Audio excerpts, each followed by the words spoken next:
உலக ஆசீர்வாதமாக இருக்கட்டும், மற்ற காரியமாக இருக்கட்டும், தேவன் உங்களுக்கு நிறைவாக அவர்களை காட்டிலும் அதிகமாக தேவன் கொடுக்க வல்லவராக இருக்கிறார். ஆனால் உலக ஆசீர்வாதத்துக்கு பின்னாக ஓடாம ஆவிக்குரிய ஆசீர்வாதத்தை நம்ம விரும்பும் பொழுது பூமிக்குரிய ஆசீர்வாதம் நம்மை தேடி தானா வரும். எப்படி வரும்? நீ நிரப்பாத சகல நல்ல வஸ்துக்களாலும் நிரம்பிய வீடுகளையும், நீ வெட்டாமல் வெட்டப்பட்டிருக்கிற துறவுகளையும், நீ நடாத திராட்சை தோட்டங்களையும் ஒலிவ தோப்புகளையும் அவர் உனக்கு கொடுப்பதினால் கர்த்தரை மறவாதபடிக்கு எச்சரிக்கையாயிரு. ஆமென். இந்த மாதம் அநேகருக்கு தேவன் வீடு வாசல்களை ஏற்படுத்த போகிறார். ஆமாம், எல்லாம் இருக்கிற ஒரு நல்ல வீட்டை தேவன் உங்களுக்கு தருவார்.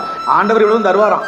இவ்வளத்தையும் நான் தாரேன், நீ ஒன்னே ஒன்று செய்ய அப்படிங்கிறார். என்ன செய்யணுமா? கர்த்தர் நம்மளை மேலே மேலே உயர்த்தும் பொழுது அவரை மறந்துடக்கூடாது. நாம் அவரை நம்பி அவருக்குள் நிலைத்திருக்கும் பொழுது சகல விதமான ஆசீர்வாதங்களாலும் நம்ம என்ன செய்கிறாரு?